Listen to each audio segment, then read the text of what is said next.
தமிழகத்தில் இன்னைக்கு பிஜேபி அப்படின்னு ஓரளவுக்கு 4 பேருக்கு தெரியுதுன்னா அதுக்கு முழுக்க காரணம் தமிழிசை அக்காவை.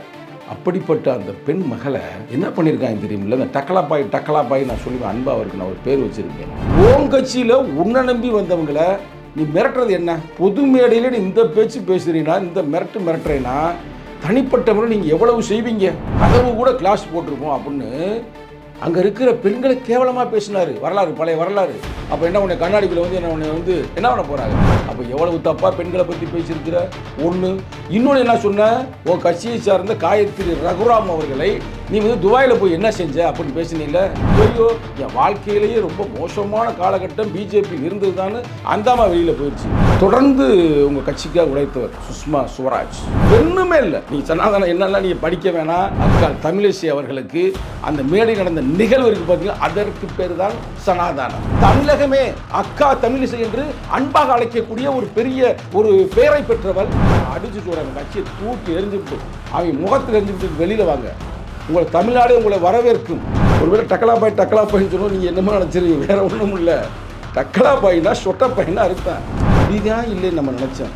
மூளையுமாங்க இல்லாமல் போகும். 2 பேர் நாட்டையே குட்டிச்சவராக்குறாங்க. யார் அந்த 2 பேர்? அதானி அம்பானி. அதுக்கு நாட்டை குட்டிச்சவராக்குற யாரு? ஒரு டக்கலாபாயி, ஒரு மோட்டாபாயி அப்படின்னு நான் சொல்லலை. நார்த் இந்தியாவில் பரவலாக இந்த சொல்லாடல் பயன்படுத்தப்படுகிறது. பப்ளிக் இல்லைங்க வச்சுக்கிட்டு நீ பேசுறீன்னா உனக்கெல்லாம் எவ்வளவு ஒரு தைரியம் யோசித்து பாரு. ஏதோ கொஞ்சம் வந்துருச்சு. Big bang Tamil PPT.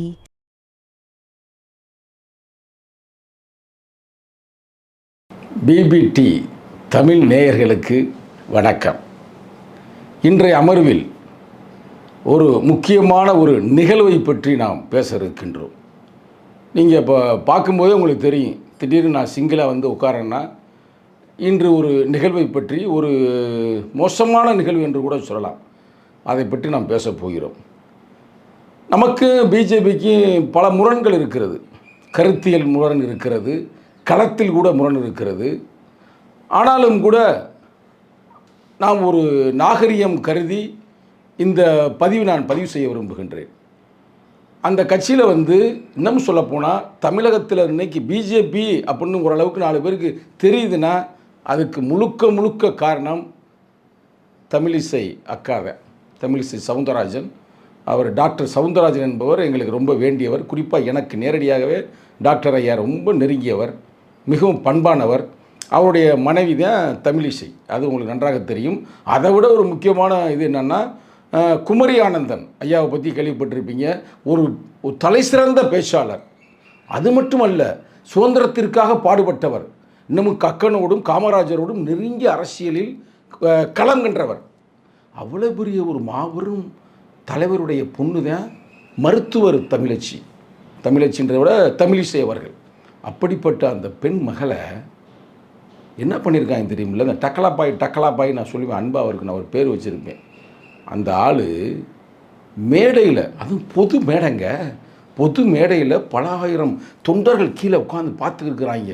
பதவி ஏற்கிறாங்களா அந்த சந்திரபாபு நாயுடு ஜெயிச்சோம்னால அந்த விழா. அதில் எப்படி இருந்தாலும் 1,00,000 பேர் இருப்பாங்க நினைக்கிறேன். பார்த்தா அப்படி தான் கூட்டமாக இருக்குது. அதில் உட்காந்துக்கிட்டு இந்த அம்மா அப்படி மேலே போய் ஒரு வணக்கம் சொல்கிறாங்க. இப்படி தான் டக்கலாபாய் கட்சியில் ஒரு முக்கியமான ஆள் அப்படின்றக்கா வணக்கம் சொல்கிறாங்கன்னா, சரி வணக்கம் அப்படின்றது ஒரு நாகரிகம். இங்கே வா அப்படின்ற மாதிரி தோரணை அம்மாள் சொல்லுவாங்களே அந்த ஆண்டைய, இங்கே வா, என்ன பண்ணிக்கிருக்கிற, தொலைச்சிருவேன். அதாவது அந்த பாடி லாங்குவேஜ், அவருடைய அந்த அசைவு, மொழி அசைவு, அந்த மொழியுடைய அந்த இது சொல்லுவாங்க, how to read others thoughts by their hater is அப்படின்னு சொல்லுவாங்க. அதாவது உடல் மொழி, அந்த உடல் மொழியை வைத்து நீங்கள் சொல்லலாம். அதான் பாடி லாங்குவேஜ் அப்படின்பாங்க. அதை வச்சு அவர் என்ன பேசுகிறார் அப்படின்பதை கண்டுபிடிப்பதற்கான ஒரு தனி படிப்பு தான் அந்த பாடி லாங்குவேஜ். அதில் நீங்கள் பார்த்தீங்கன்னா அவர் பேசினதே ஒரு முதலாளித்துவமான பேச்சு, ஒரு ஆண்டைத்தனமான பேச்சு, ஒரு அருவருப்பு தக்க பேச்சு, இன்னமும் சொல்லலாம் ஒரு அடியாள்கள் பேசக்கூடிய பேச்சு. அப்போ யோசித்து பாருங்கள், அந்த பேச்சு எப்படி வருது, அந்த தோரணை எப்படி வருது. அது ஒரு பைத்தியக்காரனுக்குள்ளே வரும்ல. அதே மாதிரி இப்படி கையை வச்சு இப்படி காட்டினா என்ன அர்த்தம்? அது ஒரு பெண்ணை பார்த்து நீ இப்படி காட்டுவியா? அப்படியே ஒடிச்சு விட்ருக்கணும் கையை. ஆனால் என்ன பண்ணுறது, நீ ஒரு மினிஸ்டராக இருக்கிற, அது பொதுத்தளமாக இருக்குது. உண்மையிலே எங்கள் அக்காவுக்கு கோபம் வந்திருக்கு. எங்கள் அக்காவை பற்றி உனக்கு தெரியாமல் தெரிற சரியா, அது டொபக்குன்னு உடனே போட்டு கையை வந்து இது பண்ணி விட்டுருக்கேன். இருந்தாலும் கூட இது வந்து மிகவும் கடுமையான கண்டனத்தை வந்து எல்லாம் இன்றைக்கி இந்தியாவில் இருக்கிற அனைத்து பெண் மக்களும் ஓரணியில் திரண்டு இப்போ வந்து கோவப்பட்டு இருக்கிறாங்க. இது வந்து பெரிய ஒரு சிக்கலை உருவாக போகுது. தெரியாமல் பண்ணுறீங்க. இது வந்து இந்த கிராமங்களில் வந்து ஒரு காலத்தில் இப்போலாம் அது இல்லை. ஆண்டைகள் பேசுவாங்கல்ல, ஆண்டைன்னா தெரியுமா? அது உனக்கு தெரியாது, ஏன்னா நீயே ஒரு ஆண்டை தானே, அப்புறம் உனக்கு சொல்லியும் பயன் இல்லை. ஆனால் இப்படிப்பட்ட இந்த செயல்பாடுகளை எல்லாம் குறைத்து கொண்டு இனியாவது ஒரு மனிதனாக செயல்படுங்கள் அப்படின்றத இந்த தருணத்தில் நான் பதிவு செய்வது எனது கடமை. அதை நீ அப்படியே போட்டு பாருங்கள், இந்த பாடி லாங்குவேஜை போட்டு பார்த்தீங்கன்னா அப்படியே தெரியும். தொலைச்சிருவேன் அப்படின்னா நீ என்ன நினச்சிக்கிருக்கிற? நான் தெரியாமல் தான் கேட்குறேன். எல்லா மாநிலத்தையும் மிரட்டுற மாதிரி, எல்லா அதை வெறுப்பு அரசியலை கக்கிற மாதிரி ஓங்கட்சியில் உன்னை நம்பி வந்தவங்களை நீ மிரட்டுறது என்ன? சரி, ஒரு அரசியலில் உள்கட்சி விஷயங்கள் வரும் பொழுது தனியாக கூப்பிட்டு விசாரிக்கணும்ல. எனக்கு என்ன ஒரு டவுட் வருதுன்னா, பொது மேடையில் நீ இந்த பேச்சு பேசுகிறீங்கன்னா, இந்த மிரட்டுறேன்னா தனிப்பட்ட முறை நீங்கள் எவ்வளவு செய்வீங்க? நல்லா யோசித்து பாருங்கன்னா. அதே பிறகு அண்ணாமலை வந்து இந்த ஆட்டுக்குட்டின்னு அன்பான ஒரு பேரை நாங்கள் சுட்டி இருக்கிறோம் பார்த்தீங்களா.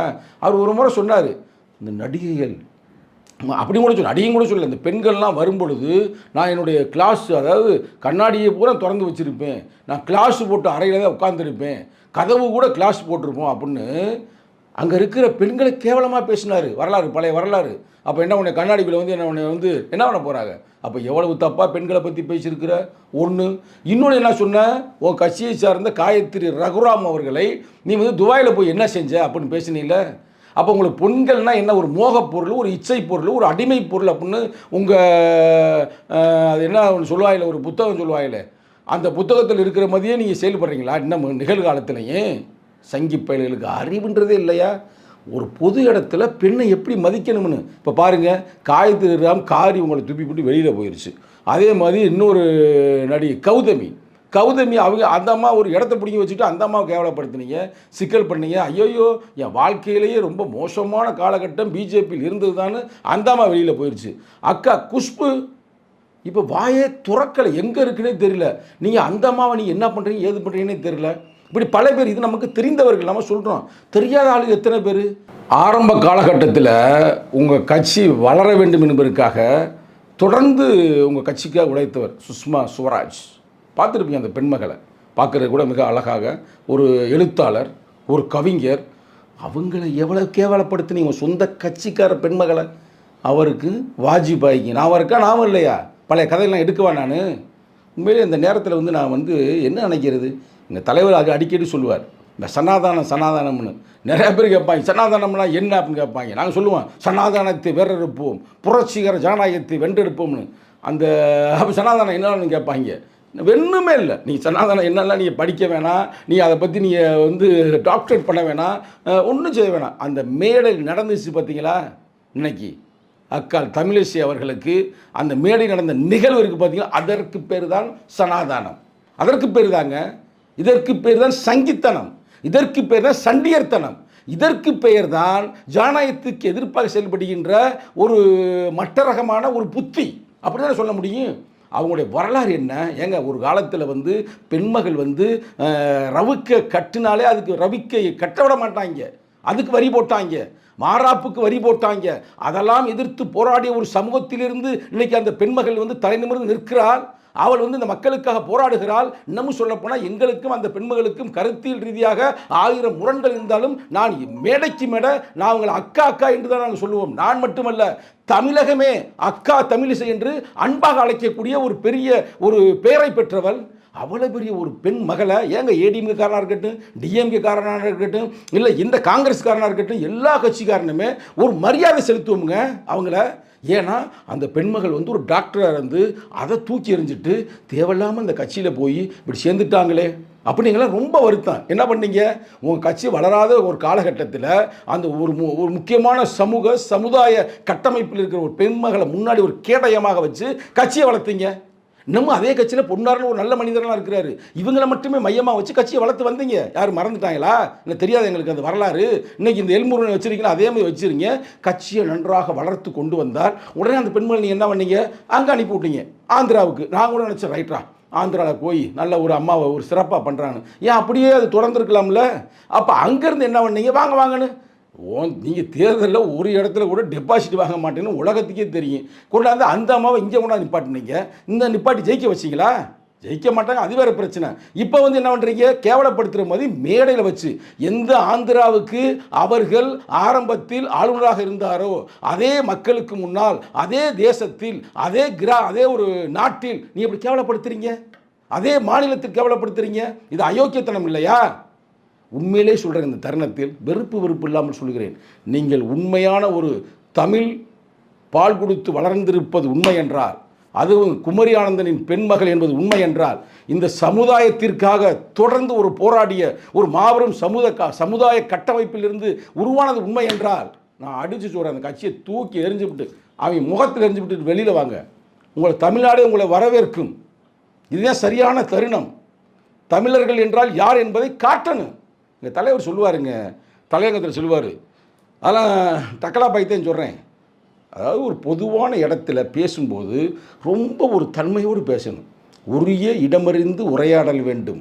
வீணில் உளறிடும் வெறும் பேச்சை தவிர்த்திட வேண்டும். அப்போ என்ன பண்ணியிருக்கலாம், இந்த அம்மா மேலே கோவமே இருந்தாலும் கூட 1 மினிட்மா வாங்கம்மா அப்படின்னு தனியாக கூட்டிகிட்டு போய் அவங்க நீ அட்வைஸ் பண்ணி அவங்க கேட்க போகிறாங்க. இப்போ என்ன ஒரு தோரணை யோசித்து பாரு.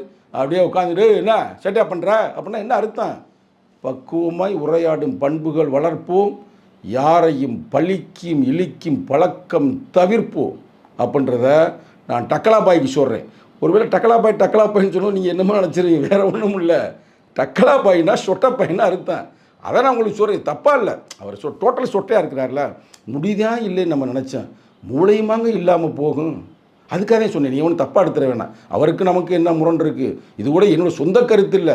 வெளியில் பரவலாக சொல்லுவாங்க, நாம் இருவர் நமக்கு இருவர்னு ஒரு காலத்தில் சொல்லுவாங்க. ஆனால் இப்போ நிகழ்காலத்தில் என்ன நடக்குது, அதாவது 2 பேருக்காக 2 பேர் நாட்டையே குட்டிச்சவராக்குறாங்க. யார் அந்த 2 பேர்?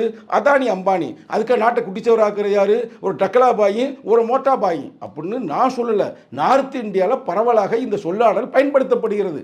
அதைத்தான் உங்களுக்கு நான் ஞாபகப்படுத்துகின்றேன். அதனால் நான் இந்த தருணத்தில் விடுதலை சிறுத்தைகள் கட்சியுடைய இளைஞரணி எதை வலியுறுத்துகிறது என்றால், கடுமையான கண்டனத்தை பிஜேபி கட்சிக்கு நாங்கள் தெரிவிக்கின்றோம். பெண்மகளை ஒரு மோகப் பொருளாக தொடர்ந்து பார்த்து கொண்டிருக்கிறீர்கள், ஒரு இச்சை பொருளாக தொடர்ந்து பார்த்து கொண்டிருக்கிறீர்கள். அது ஏதோ ஒரு அடிமை பொருள் என்பதைப் போலவே ஒரு சித்தாந்தத்தில் நீங்கள் இருக்கிறீர்கள். இந்த மனுநீதியில் சொன்னாங்களே, அதைத்தான் இதை அப்படியே ஃபாலோ பண்ணுறீங்க. அதை தயவு செய்து செய்யாமல் ஒழுங்காக மூளைக்கு கொஞ்சம் வேலை கொடுங்க. ஏன் எங்களுக்கு கோவம் வருது நீங்கள் கேட்கலாம், ஏன்டா நீங்கள் தேவையில்லாமல் முட்டு கொடுக்குறீங்க, என்ன ஒரு பெரிய பிரச்சனைன்னு கேட்கலாம். எங்கள் புரட்சியாளர் அம்பேத்கர் அவர்கள் சொல்லுகிறார், என்ன சொல்லுகிறார்? ஒரு நாட்டை நீ அளவிட வேண்டும் என்றால் அந்த நாட்டில் இருக்கின்ற பெண்களின் வளர்ச்சியை வைத்துத்தான் அளவிட முடியும் என்று. அப்போ அந்த புரட்சி அம்பேத்கருடைய கருத்து பிரகாரம் பார்த்தால் உங்கள் கட்சியில் இருக்கிற பெண்களை நீங்கள் எந்த கேவலமான நிலையில் நீங்கள் வைத்திருக்கிறீர்கள் என்பது உலகுக்கு தெரிய வருகிறது. அதை நான் உலகத்திற்கு சொல்ல வேண்டியது எனக்கு பொறுப்பு இருக்கிறது. அவங்க யார்? எங்கள் அக்கா. யார்? தமிழிசை அக்கா. எங்கள் வரலாறு படம் எடுத்து பாருங்கள், பேட்டி படம் எடுத்து பாருங்கள், எங்கள் தலைவர் பேட்டி எடுத்து பாருங்கள், என் தமிழகத்தில் இருக்கிற எல்லா பேருடைய பேட்டி எடுத்து பாருங்கள். அவங்க மேலே அவ்வளவு மரியாதை நாங்கள் கொடுப்போம், எதிரணியில் இருந்தாலும் கூட. எல்லாரையும் சொல்கிறேன், அப்படிப்பட்ட ஒரு பெண்மகளை அதாவது என்ன சொல்கிறேனே சொல்ல அவ்வளோ கோவம் வருதுங்க. பப்ளிக்லங்க வச்சுக்கிட்டு நீ பேசுகிறேன்னா உனக்கெல்லாம் எவ்வளோ ஒரு தைரியம் யோசித்து பாரு. ஏதோ கொஞ்சம் வந்துருச்சு, அந்த நிதிஷ்குமார் அந்த சந்திரபாபு நாயுடு அந்த 2 பேரும் மட்டும் டாட்டா காட்டியிருந்தாங்கன்னா நாம் நேரம் எங்கே போக வேண்டியிருக்கும் அப்படின்னு தெரியுதா? எங்கே போகணும்? பாராளுமன்றத்தில் உட்கார முடியாது, சிறைச்சாலைக்கு போயிருப்பீங்க. ஏன்னா இளம் பெண்களை வேவு பார்த்தோம் அப்படின்னு குற்றச்சாட்டு உங்கள் மேலே இன்னமும் இருக்குது. அந்த கேஸ் இன்னமும் முடியலை. எல்லாமே ரெக்கார்டோட பேசுகிறேன், சும்மா போகிற போக்குள்ள அடிக்கிற ஆள் இல்லை நாங்கள். அப்போ இவ்வளவு அயோக்கியத்தனம், இவ்வளவு ஒரு காட்டு மிராண்டித்தனம் செய்கின்ற, குறிப்பாக நமது இந்தியாவின் எந்த அமைச்சர், உள்துறை அமைச்சர் ஏதோ உங்களுக்கு கொடுத்துருக்காங்கன்னு நினைக்கிறேன். உள்துறை அமைச்சருக்கு நாங்கள் கேட்க வேண்டிய கேள்வி எனக்கு இருக்குல்ல, தனிப்பட்ட முறை நான் வரி கட்டுறேன்ல. எங்கள் உள்துறை அமைச்சர், எங்கள் பிரதமர் இப்படி இருக்கிறாரு, அவர் செயல்பாடு சரியில்லை அப்படின்னு கேட்போம்ல. இந்த தருணத்தில் ஆர்எஸ்எஸ்ல தான் நீங்கள் பொம்பளை சேர்க்க மாட்டீங்க, பொம்பளை பிள்ளை சேர்க்குறீங்களா? சேர்க்கறதே இல்லை. அப்போ என்ன புத்தி உங்களுக்கு புரியுதா? அதே நேரத்தில் உங்கள் கட்சியில் எங்கே நீங்கள் பெண்களுக்கு அங்கீகாரம் கொடுக்குறீங்க? ஒரே ஒரு அம்மா, அந்த தமிழ்நாட்டுக்கார அம்மா ஒன்று இருக்குது, இப்போ அதை ஃபைனான்ஸ் மினிஸ்டர் கொடுத்து வச்சுருக்கிறீங்க. அதை தவிர யாருக்காவது நீங்கள் அதிகாரம் கொடுக்குறீங்களா? இந்த அம்மாவுக்கு நேரம் நீங்கள் மினிஸ்டர் கொடுத்துருக்கணுமுங்க, தமிழிசைக்கு. ஏன்னா ஒரு ஆளுநராக இருந்தவரை அடுத்த இது என்ன, அடுத்த ஸ்டேஜ் ஒரு அதிகாரத்தை வழங்கியிருக்க வேண்டும். ஆனால் கேவலப்படுத்தியிருக்கிறீர்கள். நாங்கள் மீண்டும் சொல்லுகிறோம், இந்த அமர்வு முடிக்கின்ற இந்த தருணத்தில் அன்பு அக்கா அவர்களே, தயவு செய்து அந்த கட்சியில் நீங்கள் காலில் மாட்டிருக்க செருப்பு மாதிரி தூக்கி போட்டு வந்துருங்க. உங்களுக்கு தமிழக மக்களே நல்ல ஷூ வாங்கி கொடுப்பதற்கு தயாராக இருக்கிறார் என்பதை மட்டும் இந்த தருணத்தை தெரிவித்துக் கொண்டு மீண்டும் ஒரு முறை டக்கலாபாய் அவர்களுக்கு எனது கடுமையான கண்டனத்தை பதிவு செய்து உங்களிடமிருந்து விடைபெறுகிறேன். நன்றி, வணக்கம்.